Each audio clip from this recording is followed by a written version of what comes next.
2 Samuel 19. It was told to Joab, "Behold, the king is weeping and mourning for Absalom." So the victory on that day was turned into mourning for all the people, for the people heard it said on that day, "The king grieves for his son." The people stole into the city of Mahanaim that day, as people who are humiliated and ashamed steal away when they retreat in battle. But the king covered his face and cried out with a loud voice, "O my son Absalom, O Absalom, my son, my son." Then Joab came into the house to the king and said, "Today you have put all your servants to shame who this day have saved your life and the lives of your sons and your daughters, and the lives of your wives and concubines. For you love those who hate you and hate those who love you. For you have shown today that commanders and servants are nothing to you, for today I know that if Absalom had lived and all the rest of us had died today, then you would be pleased. So now stand up, go out and speak kindly and encouragingly to your servants, for I swear by the Lord that if you do not go out, not a man will stay with you tonight. And this will be worse for you than all the evil that has come upon you from your youth until now." Then the king stood and sat at the gate of Mahanaim. And they told all the people, "The king is sitting at the gate," and all the people came before the king. But Israel, Absalom's troops, had fled, every man to his tent. All the people were quarreling throughout the tribes of Israel, saying, "The king rescued us from the hands of our enemies, and he saved us from the hands of the Philistines, but now he has fled out of the land from Absalom. And Absalom, whom we anointed over us, has died in battle. So now, why are you, leaders, doing nothing about bringing back the king?" Then King David sent word to Zadok and to Abiathar the priests, saying, "Say to the elders of Judah, why are you the last to bring the king back to his house, in Jerusalem, since the word of all Israel has come to the king, and to his house? You are my brothers, relatives, relations, you are my bone and my flesh. Why then are you the last to bring back the king? Say to Amasa, the commander of Absalom's troops, are you not my bone and my flesh? May God do so to me, and more also, if you will not be commander of my army from now on in place of Joab." In this way he changed the hearts of all the men of Judah as one man, so they sent word to the king, "Return, you and all your servants." So David returned and came to the Jordan. And, supporters from Judah came to Gilgal to meet the king, to escort him across the Jordan. Then Shimei the son of Gera, a Benjamite of Bahurim, hurried and came down with the men, from the tribe of Judah to meet King David. And 1,000 men, from the tribe of Benjamin with him. And Ziba, the servant of the house of Saul, and his 15 sons and 20 servants with him, rushed down to the Jordan before the king. Then they, repeatedly, crossed the ford to bring over the king's household, family, and to do what pleased him. And Shimei the son of Gera fell down before the king as he was about to cross the Jordan, and said to the king, "Let not my lord consider me guilty, nor remember what your servant did wrong on the day my lord the king left Jerusalem, so that the king would take it to heart. For your servant knows that I have sinned, therefore, behold, I have come today, the first of all the house of Joseph to come down to meet my lord the king." But Abishai the son of Zeruiah said, "Should not Shimei be put to death for this, because he cursed the Lord's anointed?" David said, "What business is this of yours, you sons of Zeruiah, that you should be an adversary to me today? Should anyone be put to death in Israel today? For do I not know that today I am king over Israel?" Therefore the king said to Shimei, "You shall not be put to death." And so the king gave him his promise. Then Mephibosheth the grandson of Saul came down to meet the king, but he had not cared for his feet, nor trimmed his mustache, nor washed his clothes from the day the king left until the day he returned in peace and safety. And when he came to Jerusalem to meet the king said to him, "Why did you not go with me, Mephibosheth?" He said, "My lord the king, my servant, Ziba, betrayed me, for I said, 'Saddle a donkey for me so that I may ride on it and go with the king, for your servant is lame,' but he took the donkeys and left without me. Further, he has slandered your servant to my lord the king, but my lord the king is like the angel of God, so do what is good in your eyes. For were not all of my father's household, family, nothing but dead men before my lord the king, yet you set your servant among those who ate at your own table. So what right do I still have to cry out any more to the king, for help? The king said to him, Why speak any more of your affairs? I have said, you and Ziba shall divide the land. Mephibosheth said to the king, Let him even take it all, since my lord the king has returned to his own house in safety and peace. Now Barzillai the Gileadite came down from Rogelim and went on to the Jordan with the king to escort him over the Jordan. Barzillai was a very old man, 80 years old, and he had provided the king with food while he stayed at Mahanaim, for he was a very great and wealthy man. The king said to Barzillai, Cross over with me and I will provide for you in Jerusalem with me. But Barzillai said to the king, How much longer have I to live, that I should go up with the king to Jerusalem? I am this day 80 years old. Can I be useful to advise you to discern between good and bad? Can your servant taste what I eat or drink? Can I still hear the voices of singing men and women? Why then should your servant be an added burden to my lord the king? Your servant would merely cross over the Jordan with the king. Why should the king compensate me with this reward?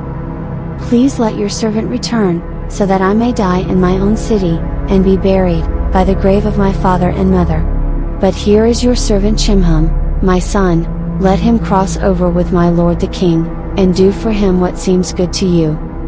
The king answered, Chimham shall cross over with me, and I will do for him what seems good to you, and whatever you ask of me, I will do for you. So all the people crossed over the Jordan. When the king had crossed over, he kissed Barzillai and blessed him, and he returned to his place. Then the king went on to Gilgal, and Chimham went on with him, and all the people of Judah and also half the people of Israel accompanied the king. And all the men of Israel came to the king and said to him, Why have our brothers, relatives, the men, from the tribe of Judah, stolen you away and brought the king and his household and all David's men with him over the Jordan, instead of waiting for us to arrive? Then all the men of Judah answered the men of Israel, Because the king is a close relative to us. So why then are you angry about this matter? Have we eaten it all at the king's expense? Or has anything been taken for us? Then the men of Israel answered the men of Judah, We have 10 tribes, shares in the king, and we have more claim on David than you.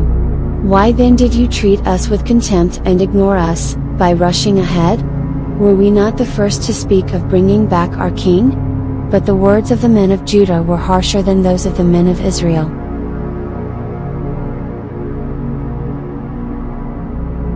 2 Samuel 20. There happened to be there a worthless and wicked man named Sheba the son of Bichri, a Benjamite. He blew a trumpet, to call Israel to revolt, and said, We have no portion in David and no inheritance in the son of Jesse, every man to his tents, O Israel. So all the men of Israel deserted David and followed Sheba the son of Bichri, but the men of Judah stayed faithfully with their king, from the Jordan to Jerusalem. Then David came to his house, palace, at Jerusalem, and the king took the 10 women, his concubines whom he had left to take care of the house, and placed them under guard and provided for them, but did not go into them. So they were confined, and lived as widows until the day of their death. Now the king said to Amasa, the commander of his army, Summon the fighting men of Judah to me within 3 days, and be present here yourself. So Amasa went to summon the fighting men of Judah, but he delayed longer than the time which David had set for him. And David said to Abishai, his nephew, Now Sheba the son of Bichri will do us more harm than Absalom did.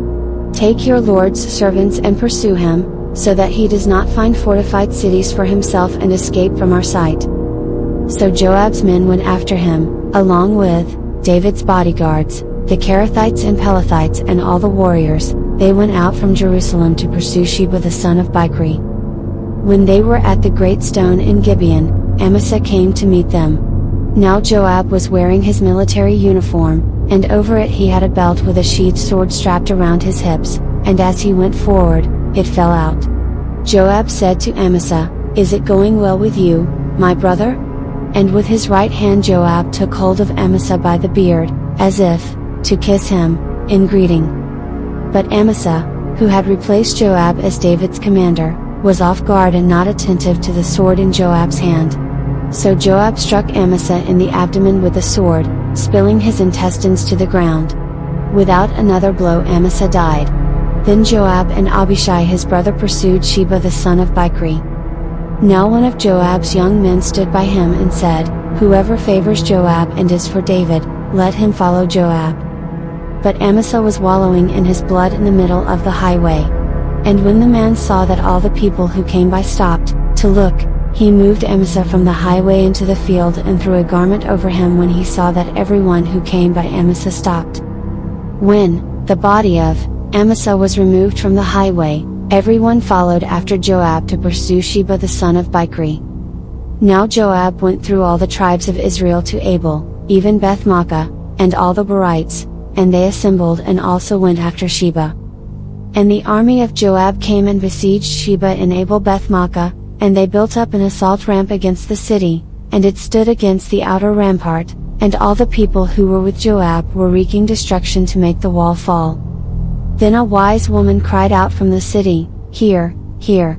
Tell Joab, come here so that I may speak to you." So when he approached her, the woman asked, "Are you Joab?" He answered, "I am." Then she said to him, "Listen to the words of your maidservant." He answered, "I am listening." Then she said, "In the past people used to say, they will certainly ask advice at Abel, and so they settled the dispute. I am one of the peaceable and faithful in Israel. You are seeking to destroy a city, and a mother in Israel. Why would you swallow up, devour, the inheritance of the Lord?" Joab answered, far be it from me that I would swallow up or destroy. That is not true. But a man of the hill country of Ephraim, Sheba the son of Bichri by name, has lifted up his hand, in rebellion, against King David. Only hand him over, and I will leave the city. And the woman said to Joab, "Behold, his head shall be thrown to you over the wall." Then the woman in her wisdom went to all the people, to inform them of the agreement. And they beheaded Sheba the son of Bichri and threw his head, down, to Joab. So he blew the trumpet, signaling the end of the attack, and they dispersed from the city, every man to his own tent. And Joab returned to Jerusalem to David, the king. Now Joab was commander over the entire army of Israel, Benaiah the son of Jehoiada was commander over the Kerethites and Pelethites, the king's bodyguards. Adoram was over the forced labor, Jehoshaphat the son of Ahilud was recorder. Sheva was the scribe, and Zadok and Abiathar were priests. Also Ira the Jairite was a priest to David.